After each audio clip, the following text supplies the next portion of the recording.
नमस्ते, यहाँहरू सबैलाई पुनः स्वागत गर्न चाहन्छौँ। हामी एडियो संवादको यो चौथो एपिसोडमा र आजको एपिसोड अलिकति विशेष हुनेछ। यस अर्थमा कि हामी अरू एपिसोडहरूमा समग्र स्वास्थ्यको कुराहरू भन्दा पनि क्राइसिसका कुराहरू अलिकति बढी कुराहरू गरिरहेका थियौँ, तर आजको दिनमा चाहिँ हामी स्वास्थ्य मानसिक तथा शारीरिक बारेमा कुराहरू गर्न गइरहेछौँ। जो लगभग अहिले विश्वमा कोभिड-19 को 32 लाख व्यक्ति संक्रमण भइसकेको अवस्था र 2,20,000 जस्तोको मृत्यु भइसकेको अवस्थामा अब हामीले यो कोभिड-19 को संक्रमणको समयमा कसरी आफ्नो मानसिक तथा शारीरिक स्वास्थ्यलाई अझ सबल बनाउँदै लान सक्छौँ भन्ने विषयमा कुरा गर्नको लागि मैले दुईजना अग्रज व्यक्तित्वहरूलाई स्टुडियोमा बोलाइसकेको छु। उहाँहरू ब्याक स्टुडियोमा हुनुहुन्छ र म उहाँहरूलाई पालै पालो स्वागत गर्न चाहन्छु।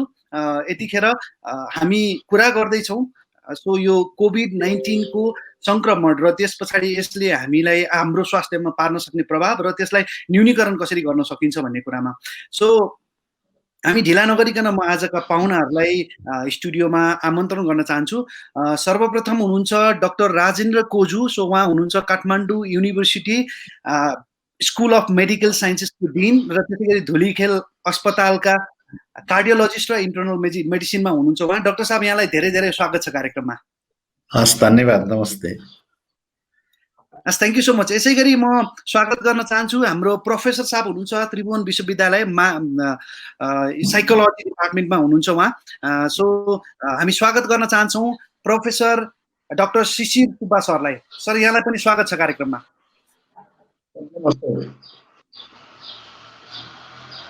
Thank you so much. यहाँहरू दुवैजनाले आफ्नो व्यस्तताका बावजुद हामीलाई यो समय दिनुभएको छ। म सम्झन सक्छु, स्मरण गर्न सकिन्छ यो अवस्थामा पनि।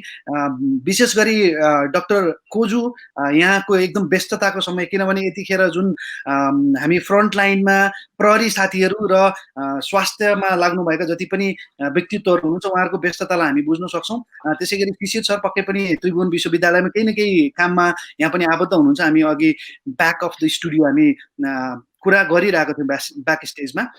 सो म डाक्टर कोजुबाट सुरु गर्न चाहे यो कार्यक्रम। डाक्टर, यो यतिखेर अलिकति अचम्म चाहिँ के छ भनेदेखि हामी चाहिँ अहिले अलिकति एकदम व्यस्त छैनौँ, हामी अलिकति फ्री छौँ लकडाउनको समयमा। तर जब यहाँ चाहिँ स्वास्थ्य सेवक हुनुहुन्छ, के छ यहाँको चाहिँ दिनचर्या कस्तो छ? साँच्चै अलिकति फुर्सदिलो हुनुहुन्छ या होइन म चाहिँ हस्पिटलतिरै व्यस्त छु अथवा म अहिले मेडिकल स्कुलपट्टि व्यस्त छु? कता के गर्दै हुनुहुन्छ डाक्टर साहब अहिले? अहिले अलिकति समय फरक छ। पहिला यो 4 हप्ता अगाडिको कुरादेखि अलिकति सुरु गरौँ। त्यति बेला चाहिँ जब यो कोरोनाको केस संसारमै बढ्दै गयो र नेपालमा पनि पहिलो गर्दै दोस्रो गर्दै देखिन थाल्यो र हाम्रो विद्यालयहरू लकडाउन सुरु भयो। त्यस बेला एक खालको त्रास आतंक अलि धेरै नै थियो र त्यो बेलाको र अहिलेको हेर्ने भने केही भिन्नता चाहिँ भइसकेको छ। अहिले केही स्टेबल जस्तो पनि देखिन्छ, यद्यपि अझै पनि हामी अन्यलमै छौँ। तर त्यो मामलामा हाम्रो कार्यक्षेत्र चाहिँ के त्यति बेला के थियो भने र अहिले पनि के छ भने अब कोरोना केस आइहाल्यो, कोभिड-19 भएरै आयो भनेदेखि लक्षण लिएर कोभिड-19 भएरै आयो भने पनि हामी नै अगाडि हेर्नुपर्ने र यो नसरोस् भनेर धेरै मान्छेहरूलाई चाहिँ घरभित्रै बस्नुहोस् भनेर जुन सरकारकोबाट मन्त्रालयबाट र हामी सबैले भनिराखेको कुरा छ, त्यो गर्दाखेरि अरू बिरामीहरू चाहिँ धेरै त नआउने तर एकदमै अति गाह्रो भएको इमर्जेन्सी केसहरू आइपुग्ने, त्यसलाई पनि सेवा दिनुपर्ने, भनेपछि कोरोनाको केसलाई पनि र अरू इमर्जेन्सी केसलाई पनि सेवा दिनुपर्ने भएको हुनाले मेडिकलको साथीहरू चाहिँ यो स्वास्थ्य क्षेत्रमा काम गर्ने साथीहरू चाहिँ अस्पताल चाहिँ पुगिराखेकै हुन्छन् र कोरोनाको लागि प्रिपेयर गर्ने एउटा टिम हुन्छ भने अर्को टिम चाहिँ इमर्जेन्सीको उपचार गर्नको लागि खटिराखेका छन्। तर पहिला नर्मलमा भन्दा रेगुलरमा भन्दा चाहिँ अहिले केसहरू आउट पेसेन्ट्सहरू बहिरङ्ग विभागमा नभएको हुनाले कार्यभार चाहिँ कम छ, इमर्जेन्सीको र अरू मात्र छ। त्यसैले गर्दाखेरि सम्पूर्ण साथीहरू नै अस्पताल पुग्नु पर्दैन। अब 1/3 आदि जस्तो मात्र पुग्यो हुन्छ, रोटेसन बेसिसमा पुग्यो हुन्छ, त्यो हिसाबले गरिराखेका छौँ। र अब हामी चाहिँ रेगुलर नै पुगिराखेका छौँ, किनभने हामीले म्यानेजमेन्ट पनि हेर्नुपर्ने भएको हुनाले। र सबै साथीहरूसँगै हामी हरेक दिन जस्तो पुग्छौँ र केही समय राम्रैसँग बिताउँछौँ र अरू इमर्जेन्सी बिरामीहरू हेर्छौँ। र मेडिकल स्कुलको हकमा भन्नुपर्दा पहिलो हप्ता चाहिँ हामीले रोक्यौँ क्लासहरू, तर पछि यसरी बसिराख्न राम्रो हुँदैन भनेर घर घरमै बसिराख्नेहरूलाई अनलाइन क्लास चाहिँ सुरु गऱ्यौँ र त्यही अनलाइन क्लास चाहिँ अहिले पनि निरन्तरता नै छ। दोस्रो हप्तादेखि नै सुरु भएको अनलाइन क्लास अहिले निरन्तरता नै छ। अहिले सामान्य रूपमा भन्नुपर्दा अब नियमित रूपमा काममा गइराखेका छौँ, कोरोनाको लागि तयारी बसिराखेका छौँ र अनि इमर्जेन्सी बिरामी हेर्नुको साथै नियमित क्लासहरू गरिराखेका छौँ। हस् डक्टर साहब, thank you so much. So I know you are pretty busy, म त्यो देख्न सक्छु, बुझ्न सक्छु, आई फलो यु, त्यो हिसाबले पनि म भन्न सक्छु।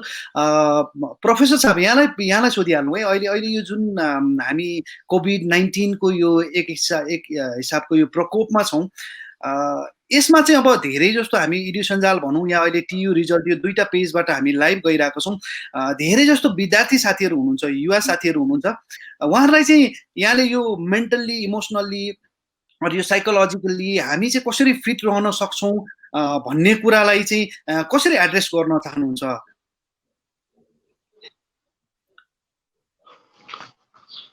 धन्यवाद राजनजी। यो कोभिड-19 को जुन चाहिँ पेन्डेमिक सिचुएसन छ, यो चाहिँ संसारभरि नै छ पेन्डेमिक, त्यही भएर चाहिँ भनिन्छ।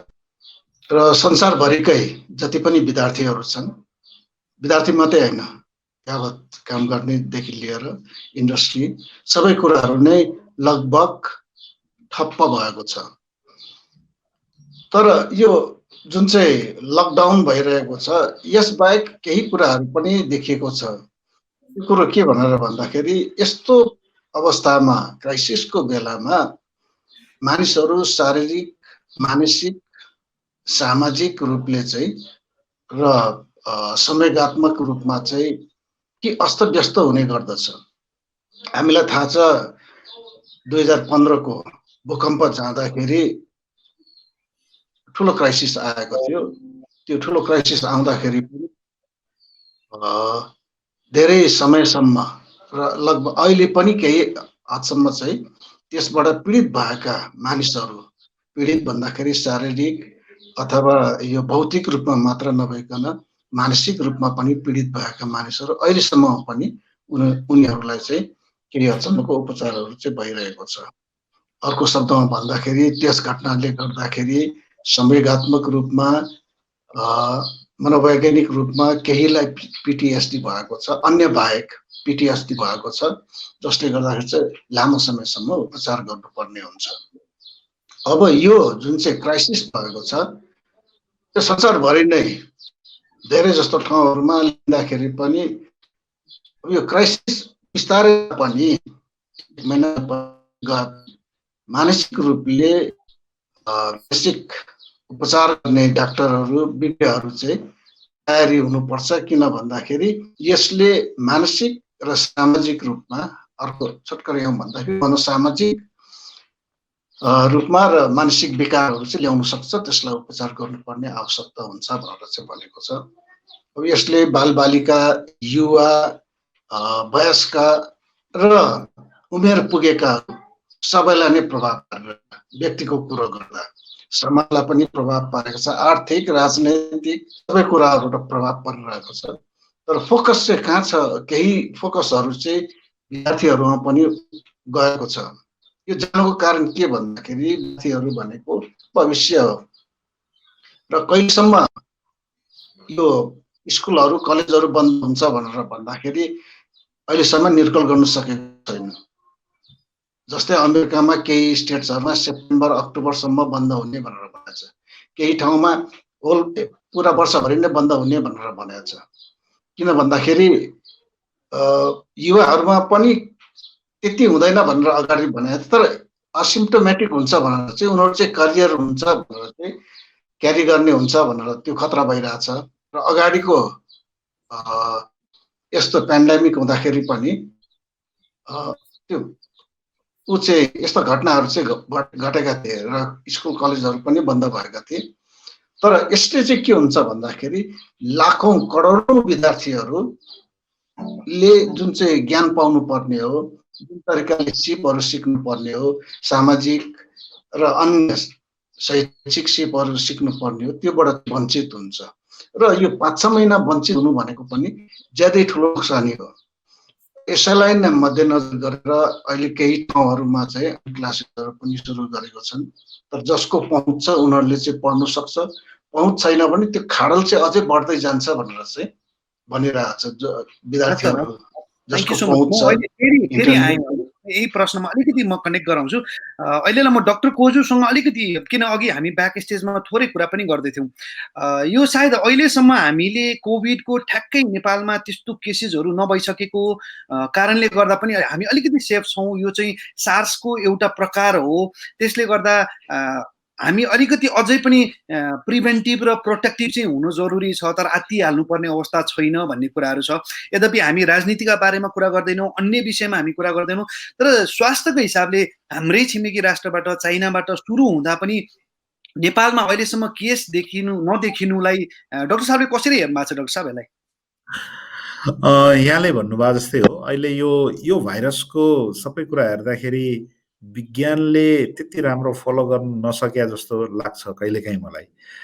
जनरल प्रिन्सिपलमा चाहिँ मिल्नुपर्ने होइन, तैपनि नमिलेको जस्तो। कारण चाहिँ पहिलो कुरामा यो ब्याटबाट के अरे मान्छेमा सर्यो, जुन चाहिँ जुनोटिक होइन, एउटा एनिमलबाट मान्छेमा सर्यो भन्नेसम्म ठिक थियो। त्यसो भए एनिमलबाट मान्छेमा मात्र सर्छ, त्यो मान्छेबाट मान्छेमा सर्दैन कि भन्ने प्रिन्सिपल कुरा थियो पहिला। तर मान्छेबाट मान्छेमा नि सरिसकेपछि यो एकदमै छिट्टै नै फैलियो संसारभरि। यही सार्स चाहिँ पहिलाको र अहिलेकोमा फरक छ। पहिलाको चाहिँ सीमित ठाउँमा थियो भने अहिले चाहिँ अब संसारैभरि यति धेरै फैलिया छ र यसको मृत्यु दर पनि धेरै हुन पुग्यो। चाइनामा हुँदाखेरि 1% भनिराखेका थियौँ, अहिले करिब 5% को हाराहारीमा पुगिसक्यो। र यो युरोपमा, अमेरिकामा यसको त झन् नराम्रो नै असर देखियो। भनेपछि अब यसलाई हामीले साइन्सको हिसाबले हेरेर ठ्याक्कै यसलाई तुरुन्तै नै उपचार गर्ने पद्धतिबाट लाँदाखेरि त्यति सकेन नि, यसलाई रोक्न सकेन। यो चाहिँ धेरै नै अगाडि बढ्यो। अब यो हिसाबले हेर्दाखेरि डरलाग्दो रूप छँदैछ। एपिडेमियोलोजिकल ट्रेन्ड हेर्ने हो भने यो चाहिँ ऱ्यापिडली इन्क्रिज भएको देखिन्छ। तर नेपालमा किन देखिएन भन्ने कुरामा तपाईँको पोइन्टमा आउँदाखेरि चाहिँ अब 2-3वटा थ्योरी चाहिँ हामीले राख्न सक्छौँ। पहिलो कुरा त हाम्रो पर्सनल हाइजिन र लकडाउन, यी कुराहरूले चाहिँ हामीले राम्रैसँग चाहिँ एकले अर्कालाई सर्न दिएनौँ कि। यद्यपि कोरोनाको केस नेपालमा आइपुगे तापनि हाम्रो हाइजिन मेन्टेन र लकडाउन, सोसियल डिस्टेन्सिङ चाहिँ बढी भएको हुनाले एकले अर्कामा सर्न पाएन कि भन्ने एउटा चाहिँ महत्त्वपूर्ण इभिडेन्स हुनसक्छ है। किनभने लकडाउन भएको आज 4 हप्ताभन्दा बेसी भइसक्यो र सोसियल डिस्टेन्सिङ मेन्टेन छ, हाइजिन पनि राम्रो छ। दोस्रो हुनसक्ने यहाँ आइपुगेका भाइरसको स्ट्रेन्थ चाहिँ त्यति बलियो होइन कि, यसको भाइरुलेन्स चाहिँ कम छ कि, म्युटेटेड भएर त्यस्तो हुनसक्छ कि भन्ने एउटा दोस्रो थ्योरी पनि हुनसक्छ। तेस्रो चाहिँ हामी कहाँ पहिल्यै एउटा वेभ आइसकेर, कुनै एउटा चाहिँ पहिला पनि भाइरसको इन्फेक्सन्स भइसकेर हामीसँग इम्युन डेभलप भयो हो कि। यद्यपि यो कुरा चाहिँ अहिलेको यो ऱ्यापिड डायग्नोस्टिक टेस्टबाट चाहिँ त्यति राम्रो एभिडेन्स देखिँदैन। ऱ्यापिड डायग्नोस्टिक टेस्ट भनेको चाहिँ हामीसँग एन्टिबडी छ कि छैन भन्ने कुरा हेरिने कुरा हो। त्यो एन्टिबडी चाहिँ अहिले धेरैमा पोजिटिभ आएको पनि छैन, त्यसकारण यो थ्योरी पक्का नहुन पनि सक्छ। अब अर्को चाहिँ अब यो मेरो आफ्नो विचार मात्र हो होइन, यसलाई साइन्टिफिक ठ्याक्कै भन्न सक्दिनँ। हाम्रो जियोग्राफिकल लोकेसनमा यो एरियामा किन भएन है? अब किनभने हिमाल पहाड तराई यति ऱ्यापिड चेन्जेस छ नि त हाम्रो ऊ पनि हाइट पनि टेम्परेचर पनि परिवर्तन छ, अरू कुरा पनि छ। यसमा भाइरस थ्राइभ गर्न नसकेको कुनै कुरा हो कि जुन स्टडीमा त भएकै छैन, तर त्यो हिसाबले पनि देखिँदैन। तर यदि यही केही कारणहरू हुन सक्ने भए तापनि सबैभन्दा ठुलो कुरा चाहिँ कोरोना पोजिटिभ भएकोबाट यसको पोजिटिभको केस बढ्ने क्रम र त्यो क्रम पनि कम छ र सँगसँगै फ्र्याङ्क डिजिज जस्तै कोभिड-19 नै भएको रोग, जस्तै त्यसमा चाहिँ मुख्य श्वास प्रश्वास प्रणालीकै सङ्क्रमण हुने, सास फेर्न गाह्रो हुने, अनि खोकी लाग्ने, ज्वरो आउने र अन्ततगत भर्ना गरेर पनि भेन्टिलेटरमै राख्नुपर्ने, यस्तो केस चाहिँ एउटा पनि नआउनु चाहिँ सुखद समाचार पनि हो। र हामी कहाँ चाहिँ यो अब पनि नआओस् भन्ने हामीले चाहिँ म्याक्सिमम कोसिस पनि गर्नु नै पर्छ र सायद आएन भनेदेखि चाहिँ अझ रोबस्ट खालको हाम्रो यसको एभिडेन्स चाहिँ हामीले खोज्नु जरुरी पनि छ जस्तो लाग्छ, जसले हामीलाई यत्रो बलियो भएन। Thank you. यो जस्तो अहिले सर मेरो आफ्नो अब्जर्भेसन म हेर्दै गर्दाखेरि सबभन्दा धेरै अहिले सपिङ हुने र अलिकति धेरै भिडभाड देखिने भनेको मासु पसलमा देखिरहेको छु अहिले। सम्भवतः म पनि अहिले धेरै परिकारहरू मलाई आफूलाई पनि घरमा अलिकति इन्ट्रेस्ट लागेर बनाइ पनि रहेको अवस्था पनि हो र यो मेरो आफ्नो एउटा क्युरियोसिटी पनि हो डाक्टर साहब। यो अहिले चाहिँ जुन किसिमले मासु अब हुन त अलिकति सस्तो पनि भएको छ, धेरैजनाले जुन त्यसलाई चाहिँ अलिकति धेरै मात्रामा किन्ने खाने र घरमै बस्ने एक्सर्साइज कमी हुँदाखेरि यसले चाहिँ अलिकति पछिल्लो अवस्थामा स्वास्थ्यमा अलिकति नकारात्मक प्रभाव र त्यसै गरी हस्पिटलहरूमा अलिकति चाप हुन सक्ने अवस्था केही हुन सक्छ, किनभने अहिले चाहिँ एकदमै धेरै व्यक्तिहरू भनौँ न घरबाट बाहिर निस्किन पाउनु भएको छैन, एक्सर्साइज कम हुँदाहुँदै पनि विभिन्न परिकारहरू बनाएर खाने, अब आफ्नो अलिकति रमाइलो गरौँ भन्ने किसिमको माहौल हुँदाहुँदै के हुनसक्छ यसको यो फ्युचरिस्टिक हिसाबले चाहिँ के होला त डाक्टर साहब? यो बडो इन्ट्रेस्टिङ कुरा हेर्नुभयो यहाँले। यो घरमा बस्दाखेरि मिठो खाने, परिवारसँग मिठो खान त्यसलाई नराम्रो मान्न त पटक्कै भएन होइन। तर जुन मासुको कुरा उठाउनु भयो नि, यसमा इन्ट्रेस्टिङ, अब मैले धेरै विचार गरेको थिइनँ, तर तपाईँले भन्नुभएपछि एकदम तुरुन्तै विचार पुग्यो। हेर्नुहोस्, यो जुनोटिक डिजिज भनेर अघि नै भने नि ब्याटबाट सर्छ भनेको, यो यही कोरोना भाइरसको चाहिँ योभन्दा पहिलाको जेनेरेसन क्यामेलबाट सरेको है, क्यामेलमा थियो होइन। क्यामेलबाट चाहिँ त्यसैले मिडल इस्टको यो रेस्पिरेटरी सिन्ड्रोम हो, मेयर्स भन्छ होइन। अनि त्यस्तै अब अहिले सार्स कोभिड-2 यो 2 छ, कोभिड-2 हो, तर यो अहिलेको कोरोना भाइरस ब्याटबाट सर्यो भनेको छ। भनेपछि अब हामी कहाँ हामीले मासु के को खान्छौँ, कि कुखुराको खान्छौँ, कि खसीको खान्छौँ, कि राँगाको खान्छौँ, अरू कुनै? अब यी कुराहरू त सबै एनिमलको ग्रुपमा पर्छ नि भन्नाले यसबाट सर्छ भनेर त मैले भन्न खोजेको होइन, तर पनि मासु नै किन खानु पर्यो अहिले होइन। र एउटा चाहिँ जुनोटिक कुराहरू भएको हुनाले यो पक्षबाट पनि एउटा हेर्न सकिन्छ, सर्छ भने चाहिँ होइन है, अझै पनि फेरि म भन्छु। दोस्रो कुरा के छ भने मासु किनेर ल्याउनु भनेको फ्रिक्वेन्टली मासु पसलमा जानु भनेको त्यहाँ त अर्को मान्छे नै आएको छ नि त होइन। अर्को मान्छे आएको छ भने त्यहाँनिर कन्ट्याक्ट हुने चान्स त धेरै भयो नि, पैसाको साटफेरमा होस् अथवा कुनै प्लास्टिकको ब्यागको साटफेरमा होस् अथवा केही कुरा छुनेमा होस्, त्यो चान्सेसहरू हुन्छ। त्यसकारणले पनि यही भाइरस पनि सङ्क्रमण हुने सोर्स चाहिँ त्यो मासु पसल पनि हुन सक्ला, दोस्रो, यद्यपि भएको नहोला अहिलेसम्म। तेस्रो चाहिँ अब तपाईँले भन्नुभयो थर्ड कुरा, मासु दिनदिनै खायो भने के भन्ने कुरा।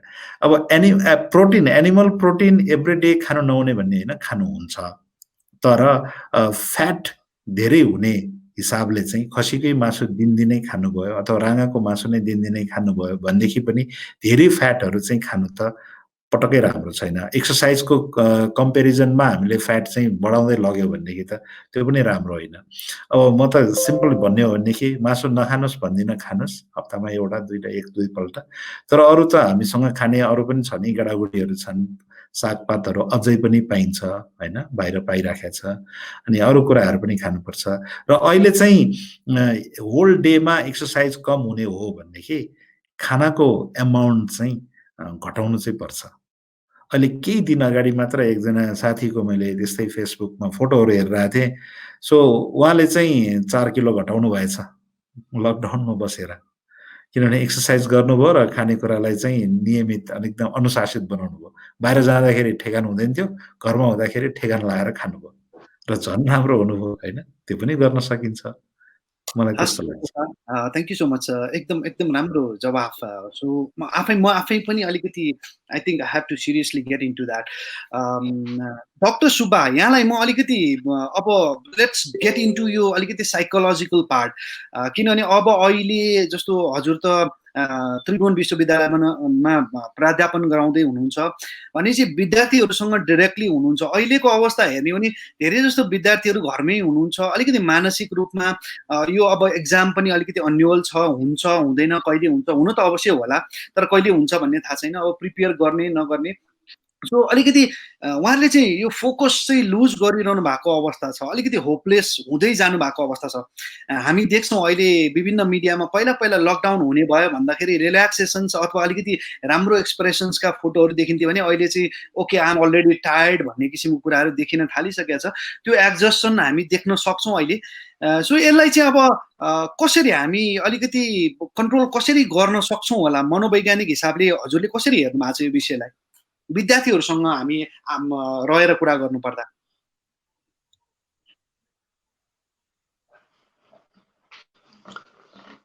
यो यसलाई हामीले दुईटा तरिकाबाट हेर्न सक्छौँ र दुईटामा एउटा चाहिँ हामीले यो विद्यार्थीहरूलाई धेरै राम्रो मौका हो अपर्च्युनिटी हो अर्को चाहिँ के छ भन्दाखेरि विद्या होइन यसरी घरमा बस्ने जति पनि छन् परिवारहरू अघि मात्रै कुरा भयो मोटाएको दुब्लाएको खानाको त्यसले चाहिँ केही प्रब्लमहरू ल्याउन सक्छ तर यति हुँदा हुँदै पनि विद्यार्थीहरूले के चाहिँ गर्न सक्छन् भनेर भन्दाखेरि सबै विद्यार्थीले अरू समयमा पनि गरिरहेका छन् अहिलेको समय चाहिँ के हो भन्दाखेरि धेरै जस्तो यो विज्ञहरूले सल्लाह दिएको चाहिँ घरमा बसेको छ के गर्ने त यो अवस्थामा यो स्ट्रेस टेन्सन वरी एन्जाइटीबाट कम गर्नको लागि र डे टु डे लाइफलाई जुन चाहिँ अगाडि हाम्रो प्रेडिक्टेबल लाइफ थियो त्यसलाई मेन्टेन गर्नको लागि गर्नुपर्छ त भन्ने कुरो गर्दाखेरि उनीहरूले सल्लाह दिएको चाहिँ प्लान भनेर भनेको छ प्लान योर डेली लाइफ अब यसलाई नै हामीले विद्यार्थीतिर हेर्दाखेरि चाहिँ के छ भनेर भन्दाखेरि उनीहरूको जाँच आउन लाग्छ केही विद्यार्थीहरूको त जाँच पनि रोकिएको छ यो समयमा विद्यार्थीहरूले प्लान गर्न सक्छन् प्लान गर्दाखेरि एउटा राम्रो कुरो के हुन्छ भन्दाखेरि त्यो कोरोना भाइरसको बारेमा मात्रै अथवा यावत कुराहरू गरेर जुन चाहिँ अझ बढी स्ट्रेस र टेन्सन ल्याएर हुन्छ त्योबाट चाहिँ हामी एकातिर जान सक्छौँ प्लान गर्ने भनेर भन्दाखेरि प्राय गरेर यो काउन्सिलरहरूले चाहिँ के गर्छ भन्दाखेरि विद्यार्थीको स्टडी ह्याबिटलाई डेभलप गरिदिन्छ विद्यार्थीहरू पढिरहेको छैन भने त्यो प्लान गरेर चाहिँ गरिदिने गर्दछ अब अहिलेको अवस्थामा के छ भन्दाखेरि विद्यार्थी आफैले प्लान गरेर चाहिँ अगाडि जान सक्छ जसले गर्दाखेरि यो साइकोलोजिकल जुन चाहिँ प्रब्लमहरू डिफिकल्टिजहरू आएको छ त्यसलाई केही हदसम्म कम गरिदिन्छ यो प्लान गर्दाखेरि चाहिँ थुप्रो दिएको छ कसैले 8वटा कसैले 9वटा तरिका कसैले 4-5वटा दिएको छ यहाँ एउटा चाहिँ मैले चाहिँ यो जम्मा 5वटा स्टेप्सलाई चाहिँ बुदालाई चाहिँ कुरा गरेर एउटा त के भनेर भन्दाखेरि स्टडी गोललाई चाहिँ सेट गर्ने मेरो गोल के हो जाँच दिनु छ भने मैले कुन चाहिँ लेभल ल्याउने फर्स्ट डिभिजन सेकेन्ड डिभिजन अथवा ए प्लस बी कुन चाहिँ ल्याउने त्यसलाई चाहिँ गोल सेट गर्नु पर्यो त्यो गोल सेट गरिसकेपछि अब मैले गोल यो राखेको छु भने यो गोल एचिभ गर्नलाई मैले के गर्नुपर्छ त भनेर भन्दाखेरि उसले चाहिँ केही एक्टिभिटिजहरू चाहिँ गर्नुपर्ने हुन्छ त्यो एक्टिभिटिजहरू गर्नका लागि एउटा क्यालेन्डर चाहिँ तयार पार्नु पर्यो अथवा रेडिमेड क्यालेन्डर छ भने प्रत्येक हप्ता प्रत्येक दिन कुन कुन विषयहरू पढ्ने कुन विषय कहिले पढ्ने र त्यसको बारेमा कहिले लेख्ने भनेर चाहिँ प्लान गर्ने एक हप्तापछि त्यसलाई इभ्यालुएसन गर्ने र यो प्लानहरू गरिसकेपछि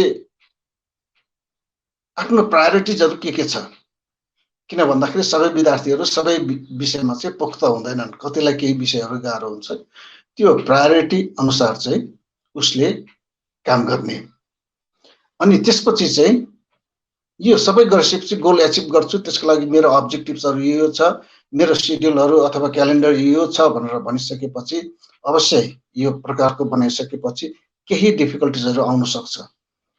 त्यो डिफिकल्टिजहरूलाई चाहिँ निमिन्याठ पार्नका लागि चाहिँ विद्यार्थीहरूले नो भन्नु सिक्नु पर्यो। साथीहरूले केही खेलौँ, त्यो गेमहरू हुन्छ, साथी मिलेर त्यसलाई पनि नो भन्नु सक्नु पर्यो।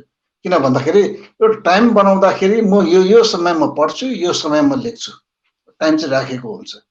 तर एकपल्ट ह्याबिट बसिसकेपछि यो चाहिँ मान्छेहरू त ह्याबिटले नै बनेको पर्सनालिटी।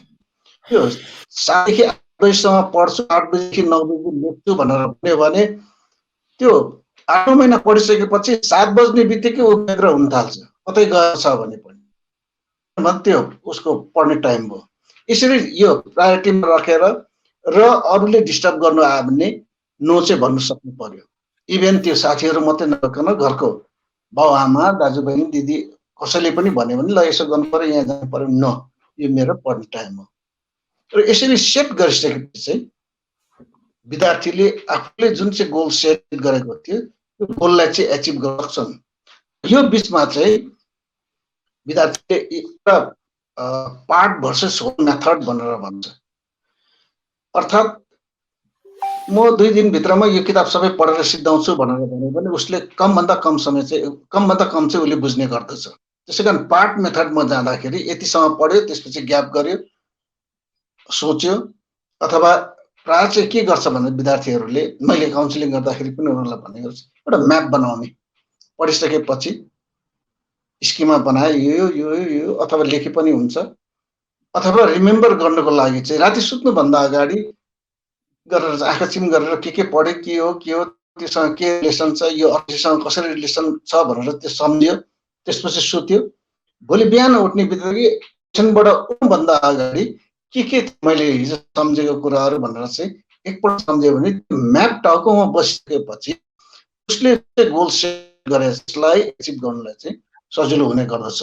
तर विद्यार्थीहरूले सधैँ पढ्ने मात्र होइन, त्यो बिचमा चाहिँ केही स्किलहरू सिक्नु पर्ने हुन्छ, उसलाई रिल्याक्सेसन पनि चाहिन्छ। अहिलेको अवस्थामा चाहिँ बढी मात्रामा साइकोलोजिकल प्रेसरहरू परिरहेको छ, त्यसलाई केही स्किलहरू सिकेर चाहिँ र त्यतिमा पनि उसलाई चाहिँ चित्त बुझेको छैन भने कुनै काउन्सिलरलाई चाहिँ कन्ट्याक्ट गर्न सक्छ। मेरो यस्तोबाट चाहिँ कन्ट्याक्ट गरेर मैले यसो गर्न लाग्छु, यसो के छ कसो छ, मलाई काउन्सिलिङ चाहियो भनेर भन्यो भने पनि थुप्रै उसले चाहिँ मद्दत पाउन सक्छ। र यसरी चाहिँ उसले गोल सेट गरेर एचिभ पनि गर्न सक्छ र यतापट्टि जुन चाहिँ प्रब्लमहरू देखिन सक्छ त्योबाट पनि उसले चाहिँ केही हदसम्म चाहिँ प्रिभेन्ट गर्न सक्छ।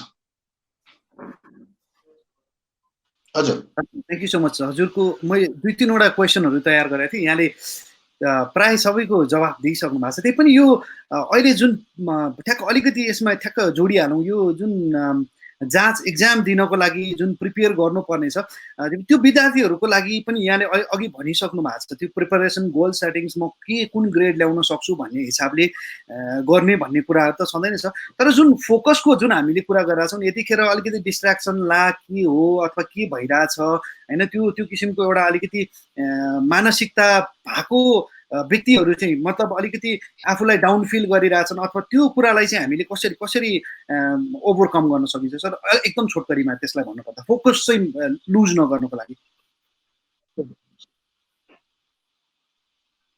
यो कुरा चाहिँ कता आयो भनेर भन्दाखेरि त्योहरू सबै समान हुँदैनन्। अहिलेको अवस्थामा यो एबनर्मल कन्डिसन हो र त्यो एबनर्मल कन्डिसनमा नर्मल रियाक्सन हुँदैन, रियाक्सन पनि एबनर्मल भइरहेको छ। तर त्यो नर्मल रियाक्सन भए तापनि चाहिँ त्यसलाई नर्मल ठान्नुपर्ने हुन्छ। नर्मल कन्डिसनमा त्यो रियाक्सन चाहिँ नर्मल हो भनेर। तर कतिपय मानिसहरू चाहिँ डाक्टर साहबले भन्नुभयो जस्तै उनीहरू चाहिँ सस्पेक्टेबल हुन्छ है, भल्नरेबल हुन सक्छन् कतिपय कारणले, जैविकीय कारणले हुनसक्छ, सामाजिक कारणले हुनसक्छ, मनोवैज्ञानिक कारणले हुनसक्छ। यस्ता विद्यार्थीहरूलाई चाहिँ प्रब्लम पर्न सक्छ र फोकस नहुन सक्छ है। र यसरी यो समस्या आएको छ भने मैले अघि केही कुरा चाहिँ लास्टमा भनेको थिएँ, स्किलहरू सिक्नु पर्ने हुन्छ।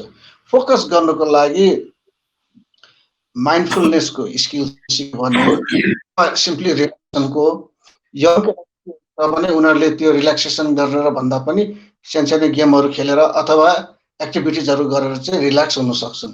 त्यो भइसकेपछि फोकस हुन सक्छन् है। र अझ पनि फोकस हुन सकेन भने काउन्सिलरलाई चाहिँ कन्ट्याक्ट गर्यो भने राम्रो तरिकाले चाहिँ के कसो गर्दाखेरि ठिक हुन्छ भनेर चाहिँ एउटा पर्सनल हेल्प चाहिँ दिन सक्छौँ। हस् हस् सर, थ्याङ्क यू सो किन मच। भनेर भन्दाखेरि चाहिँ कति मानिसहरूले हजुर सर, हस्, यहाँले काउन्सिलरसँगको कुरा गरिहाल्नु भयो, हुन्छ, थ्याङ्क यू सो मच। त्यसमा अहिले हामीसँग लगभग 41-42 जना हाम्रो लाइभ सोमा हुनुहुन्छ यतिखेर।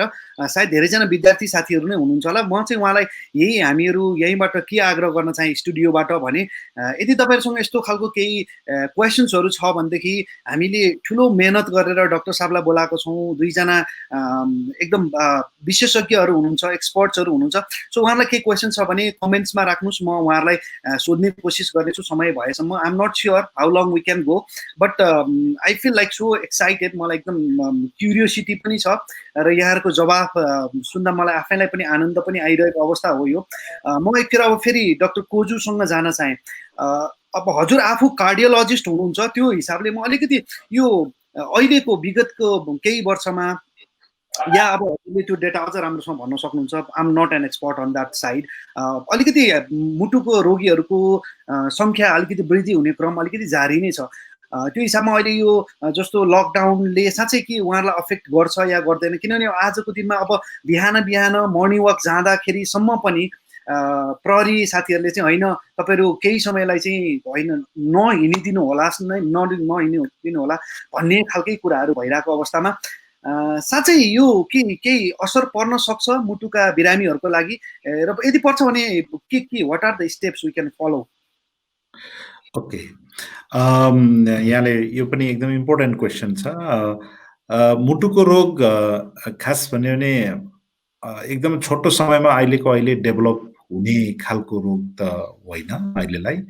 बेसिकल्ली मुटुको रोगमा के चाहिँ अहिले फोकस गर्न चाहन्छु भने एउटा उच्च रक्तचाप हाइपरटेन्सन, अर्को चाहिँ हार्ट एट्याक अथवा हृदयाघात। यो दुईटा कुरा चाहिँ अहिले हामीले फोकस गरौँ। अर्को हुन त हार्ट फेलरको पार्ट पनि छ, तर धेरै हामीलाई डर लाग्ने चाहिँ यो हार्ट एट्याक र हाइपरटेन्सन। यो दुईटा कुरा चाहिँ कसरी हुन्छ भने हार्ट एट्याक हुने चाहिँ हाम्रो मुटुको वरिपरि हुने 3टा ठुलो धमनीहरू छन्, कोरोनरी आर्ट्रीहरू। त्यो कोरोनरी आर्ट्री भित्र जुन चाहिँ भित्रको डायामिटर एकदम इन्ट्याक्ट हुनुपर्ने र भित्र स्मुथ एउटा लाइनिङ हुनुपर्ने हो, त्यहाँ चाहिँ बिस्तारै बिस्तारै चिल्लो जम्दै गएर अनि त्यो चाहिँ साँगुरिँदै जान्छ र साँगुरिँदै गएर कुनै पनि बेला बन्द हुन सक्छ। त्यो चाहिँ हार्ट एट्याकको मुख्य प्रमुख लक्षण हो, प्रमुख कारण हो। अनि यस्तो हुँदै जानु भनेको अहिले लकडाउनको पिरियडमा किन इम्पोर्टेन्ट हुन सक्ने छ भनेदेखि यो चिल्लो बढ्दै जानु को कारण चाहिँ खानेकुरामा प्रशस्त मात्रामा गुलियो र चिल्लो भयो भनेदेखि हुन सक्छ भने, अर्को चाहिँ एक्सर्साइजको मात्रा घट्यो भने हुन सक्छ, र सँगसँगै चिनीको रोग छ अथवा उच्च रक्तचाप छ र सिगरेट स्मोकिङ छ भनेदेखि, चुरोट खाने छ भनेदेखि यस्तोले पनि यो त्यो लेयर चाहिँ बोसोको लेयर चाहिँ बढ्दै जान्छ त्यहाँभित्र।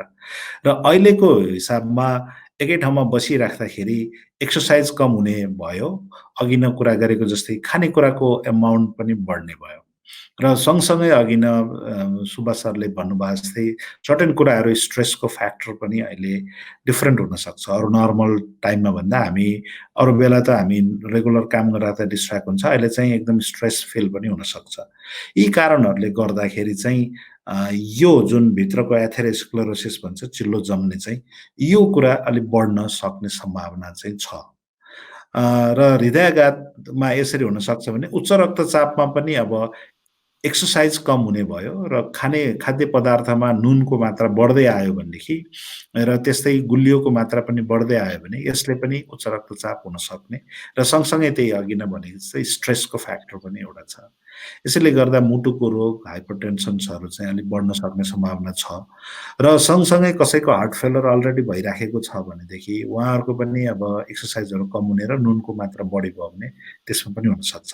तसर्थ लकडाउनको पिरियड अब अहिले 4 हप्तासम्म हुँदाखेरि हामीले ठ्याक्कै नदेखिए पनि अब यसको इफेक्ट के पर्यो भन्ने कुरा त पछि अध्ययनले पनि देखाउला। र हुनसक्ने चाहिँ डाइरेक्टली नै हुनसक्ने देखिने चाहिँ एक्सर्साइज जस्तै लाग्छ मलाई र खाना र यो स्ट्रेस यो तीनटै। अब कसैले धुम्रपान गर्ने व्यक्तिहरूले बाहिर जाँदाखेरि कम गर्थ्यो भने अहिले घरमा बस्दाखेरि कुनै रोकटोक छैन भने बढी पो धुम्रपान गर्छ कि, त्यो पनि एउटा हुनसक्छ। कसैले मद्यपान गर्न सक्छ भनेदेखि घरमा बस्दाखेरि दिनदिनै रमाइलो भनेर मद्यपान पो धेरै गर्छ कि, र अथवा कसैको चाहिँ चिनी अथवा यो ब्लड प्रेसर जचाउन नपाइराखेको कन्डिसनमा बढी पो राखेको छ कि, चिनी पनि बढिराखेको छ, प्रेसर पनि कन्ट्रोल छैन, यिनीहरू देखिँदैन, थाहा हुँदैन होइन, आफूलाई लक्षण देखिँदैन, तर जचाउन पाइराखेको छैन अहिले, त्यो बढिराखेको छ कि। यी कारणहरू अब भने धुम्रपान, मद्यपान, चिनी बढेको, उच्च रक्तचाप भइराखेको, एक्सर्साइज कम भएको, खानेकुरा बढेको, नुन बढेको, यी यावत कुराहरू एकै ठाउँमा राख्यो भनेदेखि त रिस्क त बढ्ने नै भयो। अनि त्यसैले गर्दा अब यो अनलाइनको सुविधा पनि भएको हुनाले आफूले कोही अनलाइनमै पनि अथवा फोनमा पनि चिकित्सकहरू अथवा स्वास्थ्य कर्मीहरूसँग सरसल्लाह पनि गर्न सक्छौँ, र अहिले नै यही माध्यमबाट पनि सबैलाई भन्न सक्छौँ एटलिस्ट मुभमेन्ट चाहिँ गरिराखौँ, घरमै भर्याङ भए पनि चढौँ, केटाकेटी भए पनि सँग भए पनि उफ्रियौँ होइन, माथि छतमा भए पनि जाउँ, केही काम चाहिँ गरिराखौँ, र खानेकुरामा चाहिँ अलिकति कम नै गर्नुपर्छ। घरमा बस्यो भने धेरै भोक लाग्छ होला धेरैलाई, त्यो त राजनजीले पछि भन्नुहुन्छ जस्तो लाग्छ मलाई। डाक्टर साहब, हजुरलाई अब हाम्रो सुब्बा सरले अलिकति धेरै सजिलो पारिदिनु भयो, धेरैवटा एन्सर एकैचोटि दिइसक्नु भएको छ। म फेरि डाक्टर साहबसँग अलिकति एउटा प्रश्नमा जान चाहेँ, त्यस पछाडि उहाँसँग पनि छ मेरा केही कुराहरू। यो since I have been following you for long time, हामी लगभग सायद 8-9 वर्ष भयो होला अमेरिकामा डाक्टर साहबसँग एउटा अन्तर्वार्ताको क्रममा। त्यस पछाडि I have been following you so closely. त्यो हिसाबले पनि कहिले गाना गाइरहनु भएको हुन्छ छोराहरूसँग, त्यही हिसाबले इन्जोय गरिरहनु भएको हुन्छ, कहिले you're like so loving nature walk होइन, हिँडिरहनु भएको हुन्छ, कहिले you do so good art, त्यो पनि देखिरहेको हुन्छौँ हामी। There are lot of things you're doing, अनि एक्चुली युआर इन्गेजिङ आफ्नै वर्क स्पेसमा पनि जति पनि कोवर्कर्सहरू हुनुहुन्छ त्यो इन्गेज गराइरहनु भएको हुन्छ। अहिले भन्नुभयो हस्पिटलमा अलिकति त्यति धेरै कामको चाप चाहिँ छैन, सायद अब अहिले हाम्रो कलेजमा पनि त्यति चाप नहोला। त्यो हिसाबमा साँच्चै डाक्टर साहबको एउटा सिक्रेट चाहिँ मलाई बुझ्नु मन लाग्यो, यो टाइम म्यानेज चाहिँ कसरी गर्नुहुन्छ? Because you're like into so many things and then still you're like happy, always smiling, अनि धेरै कुरा भ्याइ पनि रहनु भएको हुन्छ। What is the behind this? खै एक्ज्याक्टली थाहा, यसको एन्सर भन्न आएन, किनभने अब आफूलाई मनपर्नेको कुरा गर्ने हो, काम त प्रमुख भइहाल्यो, काम सँगसँगै अरू कुराहरू पनि गर्ने हो। अब अहिले रमाइलो भइराखेको एउटा बाटो चट्ट छोइहालेको मात्र, अहिले बाटोमा गाडी छैन, अनि हिँडेर जाने हिँडेर आउन खुब रमाइलो भइरहेछ, किनभने 15-20 मिनट्स हिँडेर गइयो, 20 मिनट्स हिँडेर फर्कियो, त्यो पनि एकदम चराचुरुङ्गीको आवाज र एकदम शीतल हावा बाहेक अरू केही पनि छैन, रमाइलै छ। अब अरू कुरा भनेको चाहिँ त्यही रमाइलो, आफूले गर्न मन परेको कुरा नै गर्ने हो।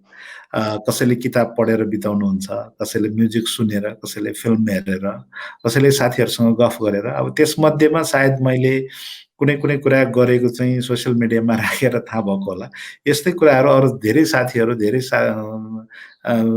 मतलब दाजुभाइहरूले पनि गरिराखेकै हुन्छ जस्तो लाग्छ, कसैले पनि नगर्ने जस्तो त लाग्दैन होइन।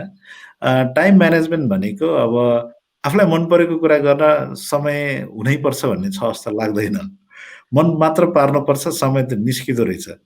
राति 12 बजे भए पनि उठेर केही पढ्न त मिलिहाल्छ नि होइन, बिहान सबेरै भए पनि एकैचोटि भए पनि हिँड्न मिल्छ। केटाकेटीसँग गीत गाउने भन्ने कुरा नि आएर अब घर कामबाट फर्केपछि, घरमा आएपछि खाना खानुभन्दा अगाडि एकछिन भए पनि तिनीहरूसँग के छ कसो छ, ल तिमीले यो गीत गायो, ल म यो गीत गाउँछु भनेर हल्ला गर्न त पाइहाल्यो नि होइन। त्यति गर्न त खासै धेरै टाइम चाहिन्छ जस्तो लाग्दैन, सायद त्यसरी नै होला। अनि यो चित्र कोर्ने केही कुराहरू लेख्ने चाहिँ म प्राय कि शनिबार कि नभएदेखि घरमै बसेको बेला अरू बेला गर्छु। मनमा लाग्यो भनेदेखि अब गर्ने, त्यसले फेरि घरमै गऱ्यो भनेदेखि आफ्नो फ्यामिली पनि खुसी हुन्छ। ओके, सो सायद यो हबिज, प्यासन र इन्ट्रेस्टको कुराहरूले गर्दा पनि आफूले चाहेको कुरा चाहिँ म्यानेज गर्न अझ धेरै सजिलो हुन्छ। यहाँको मनसाय त्यही नै थियो। Thank you so much doctor साहब। म अब फेरि डाक्टर सुब्बा यहाँसँग अलिकति थोरै कुरा गर्न चाहेँ। अब चाहिँ हामी अलिकति भिन्न पाटोमा अलिकति थोरै जाउँ, किनभने विद्यार्थीहरू सायद मैले अघि भनिहालेँ हामीहरूको धेरै जस्तो दर्शकहरू विद्यार्थीहरू नै हुनुहुन्छ। सो अब यो विद्यार्थीहरूलाई चाहिँ अब साँच्चै के हुन्छ त हामीहरूको अनलाइनको कुराहरू अनलाइन टिचिङको कुराहरू पनि भइरहेछ अहिले त्रिभुवन विश्वविद्यालयमा चाहिँ के छ सर ठ्याक्क हामी कसरी अगाडि बढिरहेको छौँ हुन त हामीले विज्ञप्तिहरू देखि पनि रहेको छौँ अब यसरी अनलाइनमा जानुपर्छ भन्ने कुराहरू छ कति ठाउँमा हामी सुन्दै पनि आएको छौँ अनलाइन भनेको सिम्पल मिटिङ मात्रै होइन जुममा या कुनै एउटा प्लेटफर्ममा त्यति गरेर मात्रै हुँदैन धेरै कुराहरू छन् भन्ने कुराहरू छ हजुरहरूले चाहिँ कसरी म्यानेज गरिरहनु भएको छ यो हाम्रो psychology डिपार्टमेन्टमा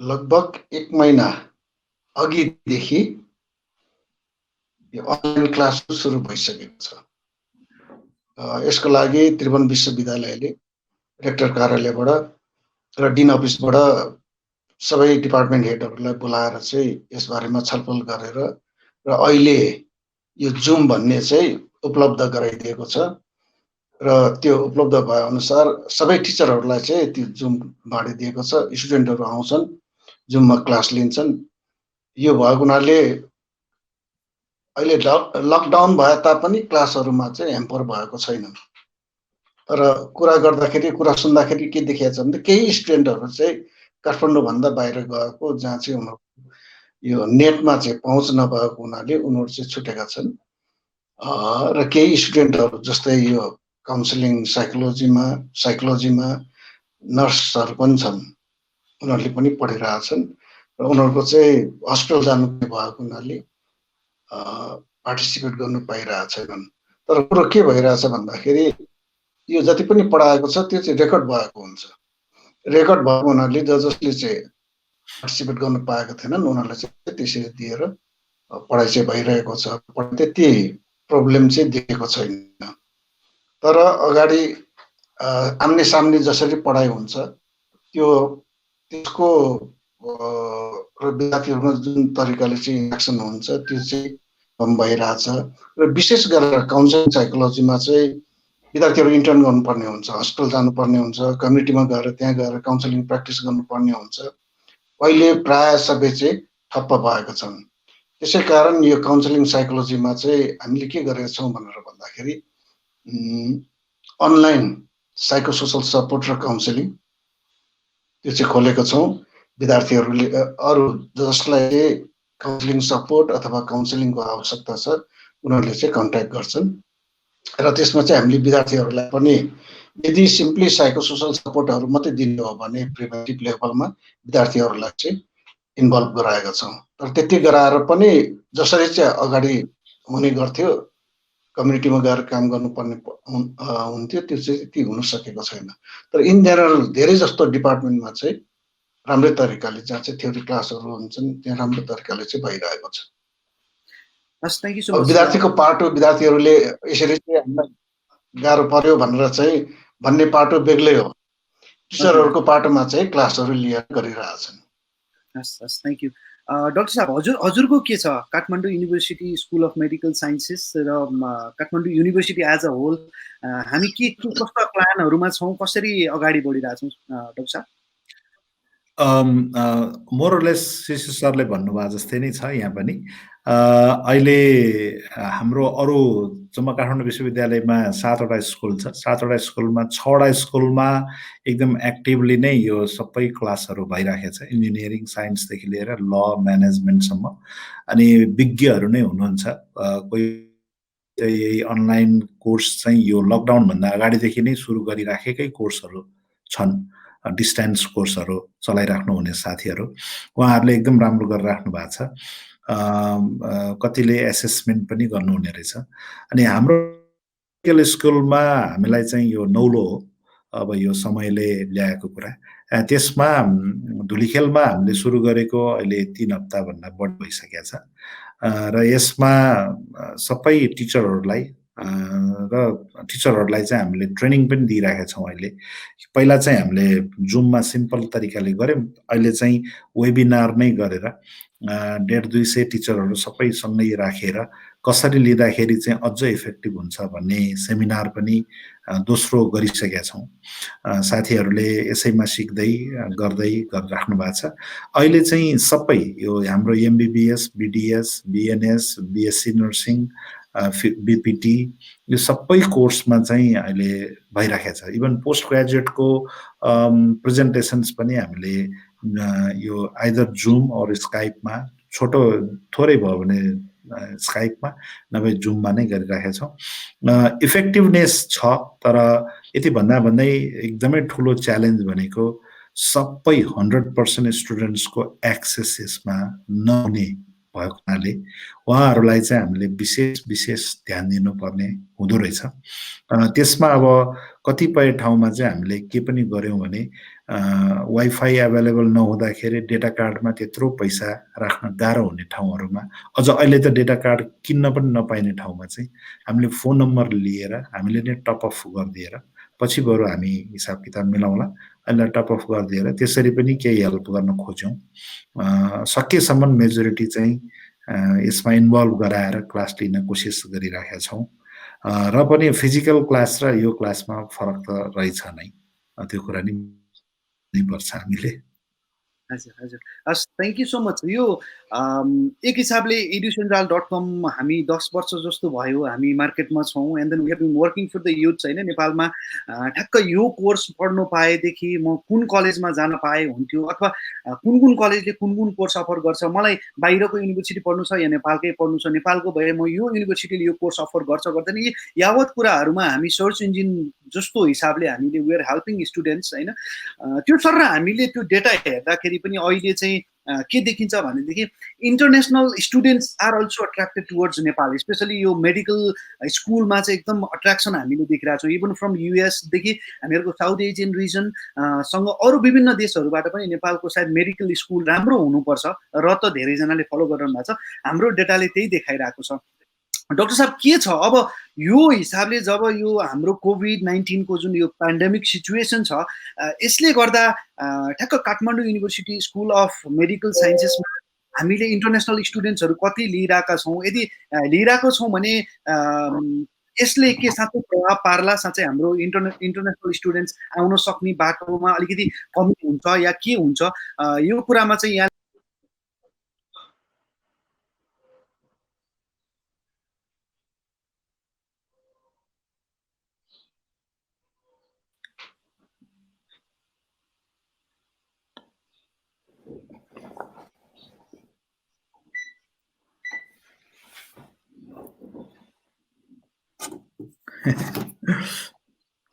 I am so sorry, मेरो यो ब्याट्री रन आउट भएछ कि मेरो क्वेसन बुझ्नु भयो हजुरले? क्वेसन बुझेँ, म यहाँ ब्याट्री रन आउट भएर अलिकति डिस्टर्ब भयो। म तुरुन्तै एन्सर दिइ नै हाल्छु है त यसमा। Sure sure sure sure, okay. Doctor Subba, म यहाँसँग एकैछिन यहाँसँग कुरा गर्दै गरेँ। यो यहाँ राम्रो प्रश्नहरू राख्नु भएको छ साथीहरूले, धेरैजनाले चाहिँ नाइस इनिसिएटिभ, गुड जब भनेर लेख्नु भएको छ। म अनन्त घिमिरे सर हुनुहुन्छ युनिग्लोब कलेजबाट, उहाँलाई पनि धेरै धेरै धन्यवाद भन्न चाहन्छु। त्यसै गरी सुजन शर्मा पौडेल हुनुहुन्छ, a very good friend of mind, matter of fact, so thank you so much यहाँ हेरिरहनु भएको छ। सुशील पण्डित मेरो राम्रो साथी, यहाँलाई पनि धेरै धेरै धन्यवाद। सबैले राम्रो भनिरहनु भएको छ। त्यसै गरी एक दुईवटा प्रश्नहरू छन् डाक्टर साहब, मैले यहाँलाई सोधिहाल्नु मन लाग्यो। शिशिर सर नमस्ते, can you please talk about the role of the parents to handle distracted children below 10 during this moment and the ways to get them back भन्ने कुरा गर्नुभएको छ उहाँले।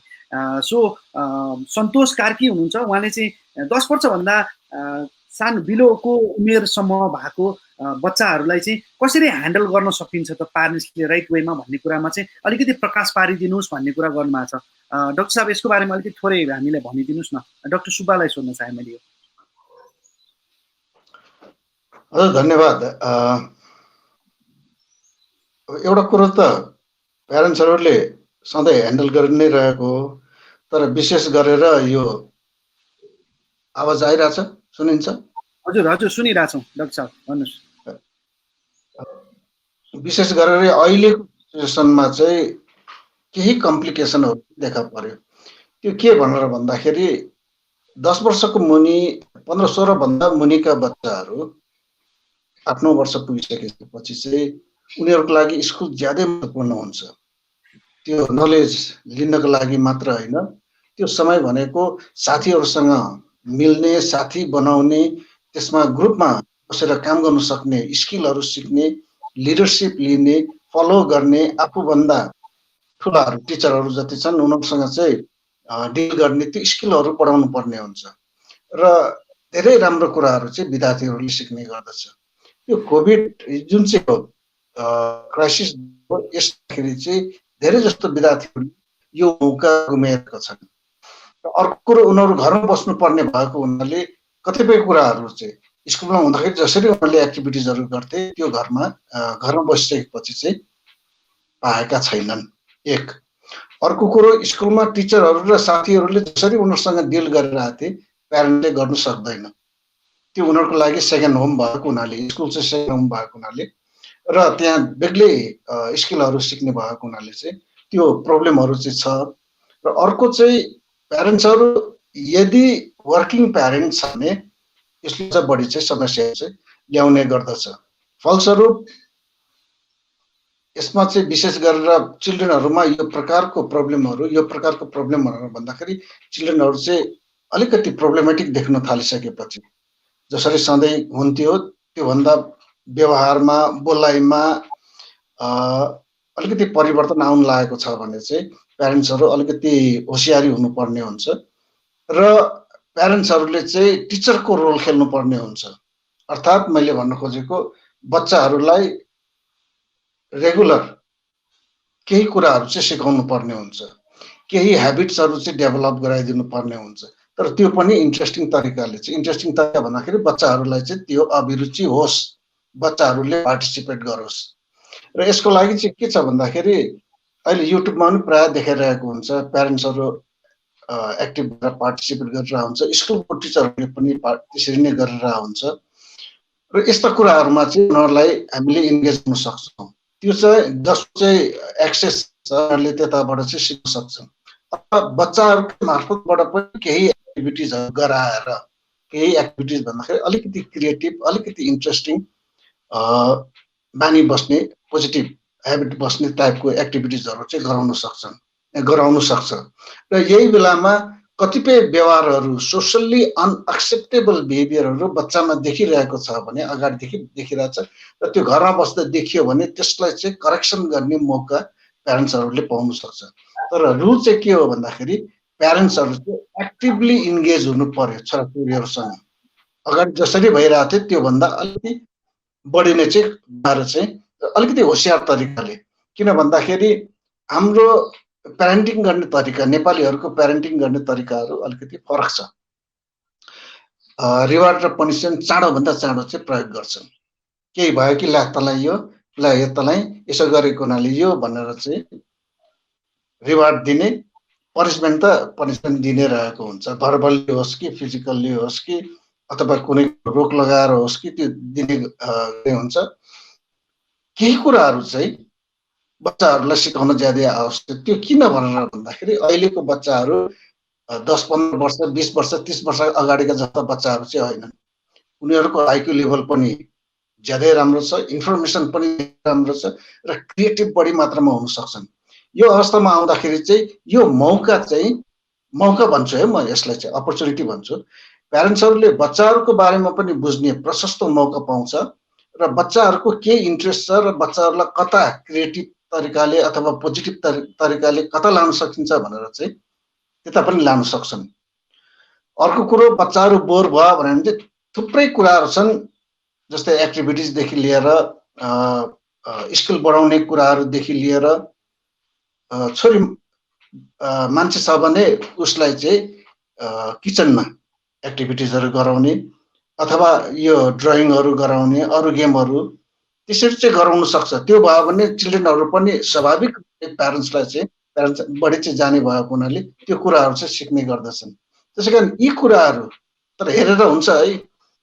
10 वर्षको बच्चालाई के सिकाउने, 12 वर्षकोलाई, 15 वर्ष, 16 वर्षकोलाई के कसरी सिकाउने भन्ने कुराहरू चाहिँ उनीहरूको डेभलपमेन्ट र ग्रोथ हेरिकन चाहिँ बेग्लै तरिकाले चाहिँ गर्नुपर्ने हुन्छ।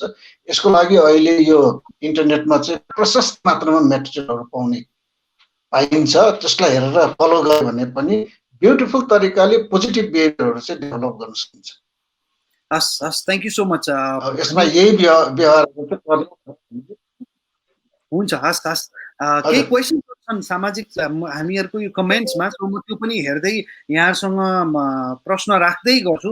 त्योभन्दा अगाडि मैले डाक्टर साहबलाई अघि एउटा एकदम महत्त्वपूर्ण प्रश्न राखेको थिएँ, किनभने इन्टरनेसनल स्टुडेन्ट्सको लागि नेपाल मेडिकल एजुकेसनमा हेज बिन अ हब होइन, र आई फिल सो ह्याप्पी। इडिसन्जालमा हामी जब डेटाहरू हेर्दै गर्दाखेरि यो चाहे त्रिभुवन विश्वविद्यालयसँग मतलब भएको हाम्रो स्वास्थ्य प्रतिष्ठानपति होस् या काठमाडौँ युनिभर्सिटीको मेडिकल स्कुल होस्, हामीहरूको कुनै पनि मेडिकल स्कुलमा राम्रो किसिमको एउटा मतलब सर्चहरू रिसर्चहरू भइरहेको देखिन्छ। भनेदेखि अब के यो कोभिड-19 को प्रकोपले गर्दाखेरि नआउन सक्ने या हामी कति लिइरहेको थियौँ, त्यसमा के छ डाक्टर साहब, स्टडी के छ र कसरी हामी अगाडि बढ्छौँ यसमा? अब यो एकदम राम्रो कुरा छ।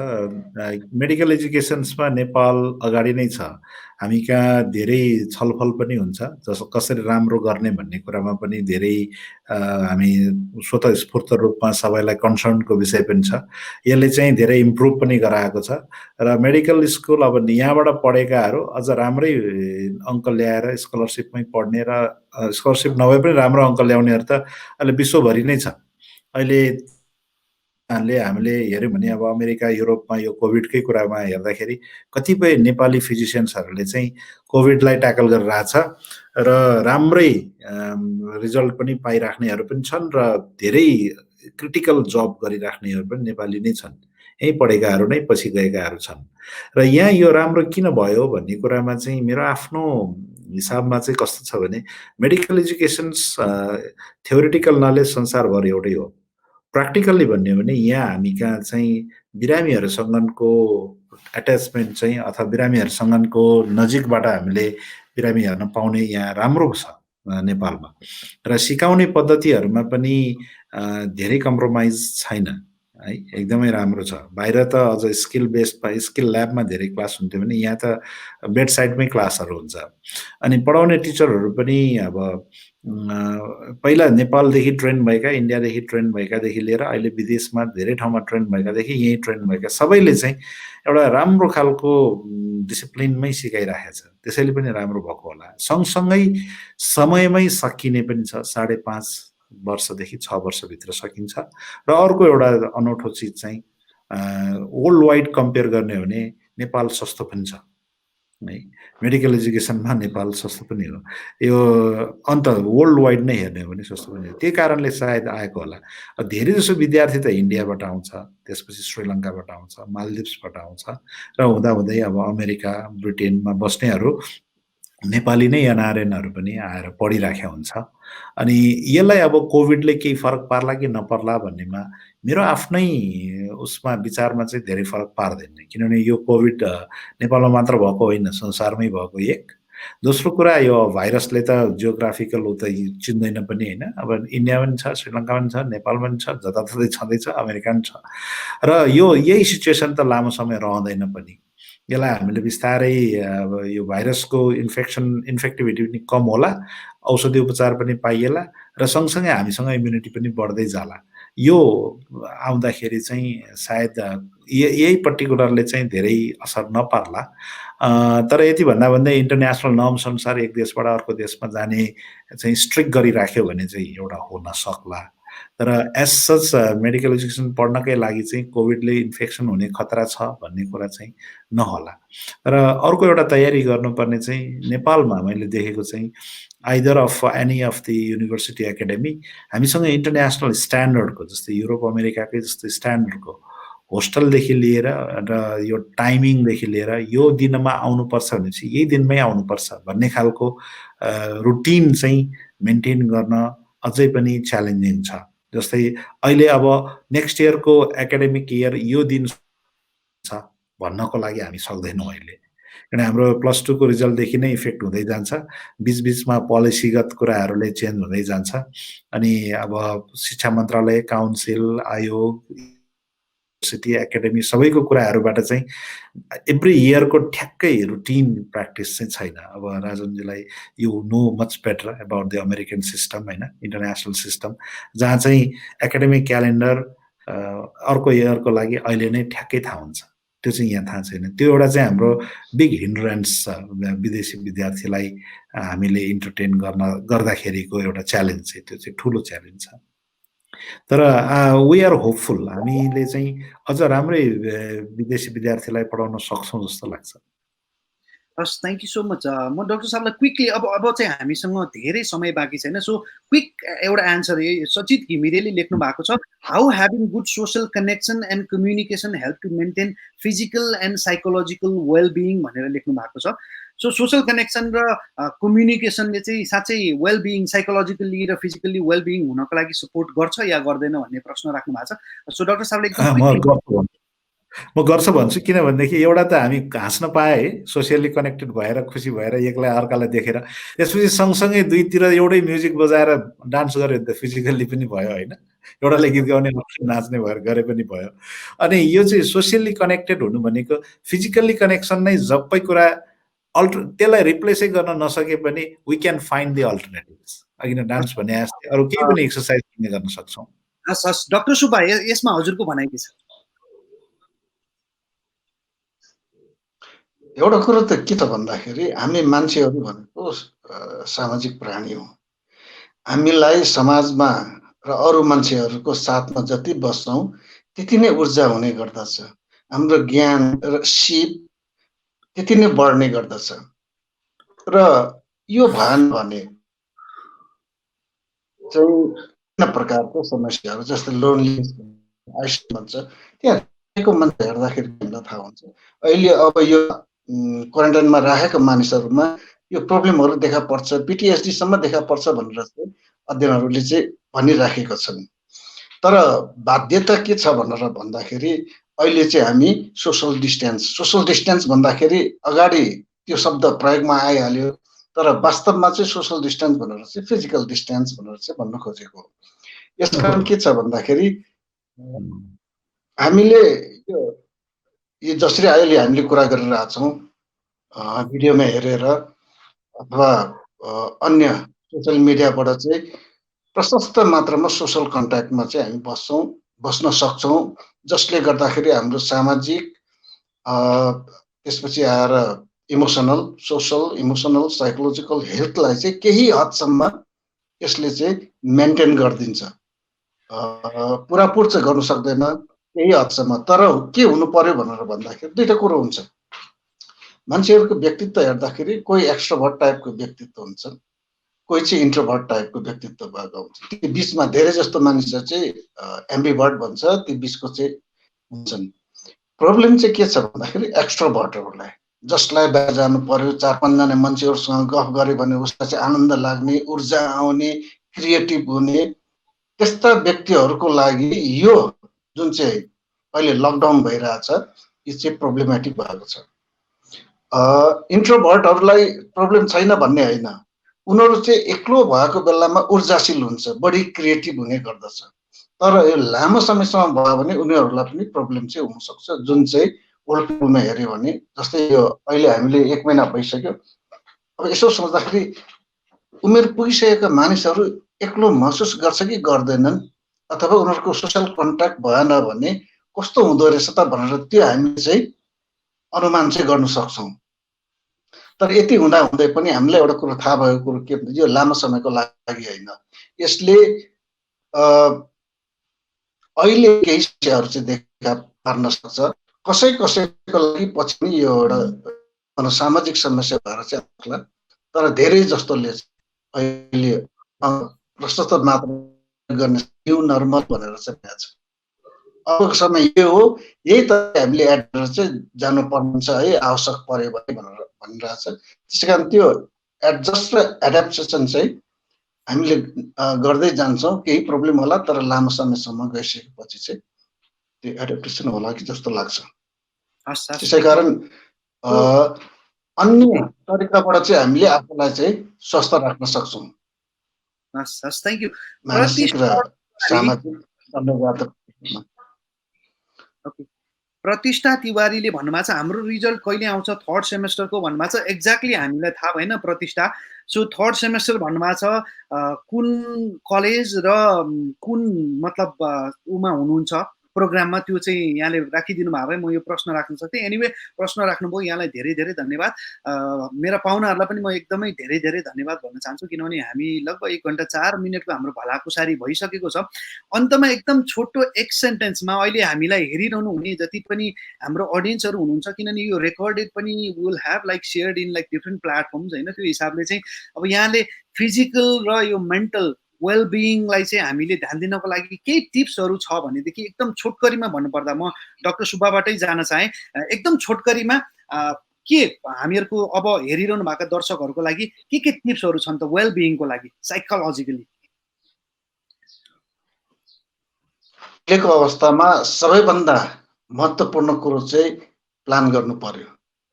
अहिले कति दिनसम्म चाहिँ लकडाउन छ, त्यो लकडाउनभित्रमा मैले के गर्ने भनेर चाहिँ एउटा प्लान गर्नु पर्यो। दोस्रो चाहिँ फिजिकल डिस्टेन्स भए पनि हामीले सोसल रिलेसनसिप चाहिँ मेन्टेन गर्न सक्छौँ।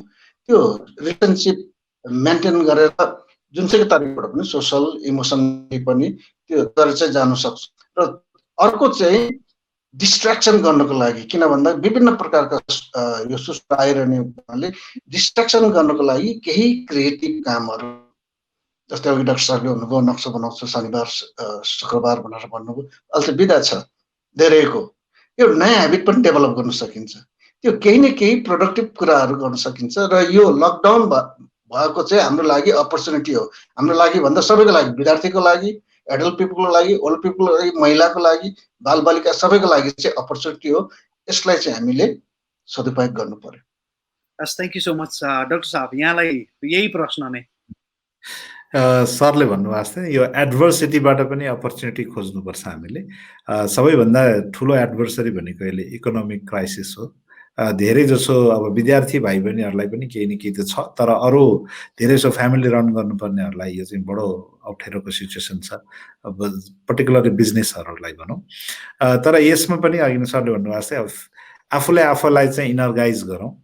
यो रिल्याक्स गर्ने एउटा टाइम पनि दिएको हो प्रकृतिले हामीलाई। धेरै समय हामी धेरै दौडधोपमा बित्यो, अहिले एकछिन बसेर हेर भन्नु पनि भनेको हुनसक्छ यो। अब बसेर हेर्दाखेरि आफूलाई रिइनर्गाइज गरौँ र आफूभित्रको पोटेन्सियलहरूलाई चाहिँ अनप्लग गरौँ, अब के निकालौँ। अब जस्तै कतिले मैले देखिरहेको छु यो 30 दिनमा 50 वटा पेन्टिङ गरिसकेर फेसबुकमा हालिसकेका छ, कतिले 10 वटा चाहिँ कथा लेखेर राखिसकेका छ, कतिजनाले नयाँ नयाँ क्रिएसन गीत गाइसकेका छ, कतिले के गरेका छ। अनि फ्यामिली बुझ्ने त छँदैछ। र अब फिजिकल्ली चाहिँ घरमा चाहिँ नसुतौँ। पहिलो दिन दोस्रो दिनमा आएको एउटा चुट्किला जस्तो कुरा। अब बेडमा सुतेँ, सोफामा गएँ, सोफामा सुतेँ, भुइँमा सुतेँ, भुइँमा गएँ, भुइँमा सुतेर फेरि बेडमै आइपुगेँ अरे। यस्तो खाले सुतेर चाहिँ दिन नबिताउँ। एकदम थोरै खाउँ, रमाइलो गरौँ, उफ्रियौँ र फिजिकल एक्सर्साइज गरौँ। मेन्टल स्ट्रेसको कुरा सक्नुभयो, आफू खुसी रहन सकौँ। अब यो छिटोभन्दा छिटो खुलोस् भन्ने हामी पनि विश गरौँ।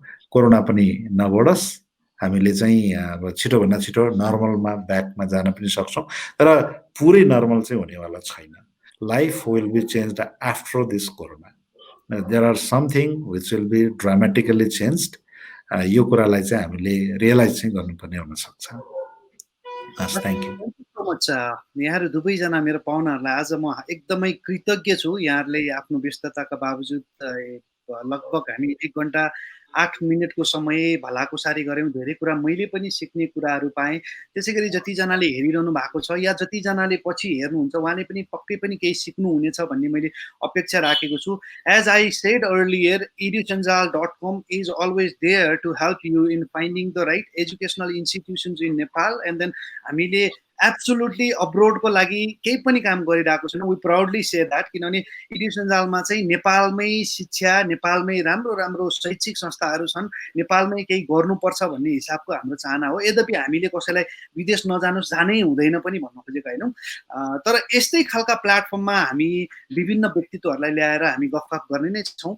सो अर्को एपिसोडमा नआउन्जेलसम्म पक्कै पनि यहाँहरूले हामीलाई केही मात्रामा हामीले प्रतिक्रियाहरू पाइरहेका छौँ। यो व्यक्तित्व ल्याइदिनु होला, यो व्यक्तित्वसँग यो क्वेसन्सहरू राखिदिनु होला भनेर यहाँले हामीहरूको फेसबुक पेजमा डिरेक्टली गएर you can ask questions, you can have like feedback होइन, हामीहरूको सेसन्सहरू कस्तो भइरहेछ भनेर। सो एडुसञ्जालको फेसबुक पेजमा या हामीलाई info@edusanjal.com मा पनि यहाँले आफ्नो फिडब्याकहरू राख्न सक्नुहुन्छ। यति भन्दै आजको लागि म फेरि पनि स्योर प्लिज डाक्टर साहब क्यारी अन। मैले एउटा सिम्पल कुरा मात्र भने तपाईँ एडुसञ्जाल नै चलाउनु भएको हुनाले मैले मनमा सट्टा आएको अबको एकाडेमिक इयर चाहिँ पहिलाको एकाडेमिक इयर जस्तो विदेशमा धेरै पढ्न जानेको सट्टा स्वदेशमै क्राउडेड हुन सक्ने सम्भावना छ। यसलाई तपाईँले कसरी एड्रेस गर्नुहुन्छ यो एकदमै इम्पोर्टेन्ट कुरा छ र यो पनि फेरि फिजिकल क्लासरुम भन्दा डिस्टेन्स क्लासरुममा जान सक्ने सम्भावना बोकिएको छ। किनभने पहिला जतिको अब सबैजना बाहिरै जान्छु र बाहिरले एक्सेप्टेन्स नै गर्छ भन्ने इकोनोमिक पोइन्ट अफ भ्यू र अरू कुनै कारणले चाहिँ कम हुन सक्ने भएको हुनाले जस्ट मेरो धारणा मात्र व्यक्त गरेको।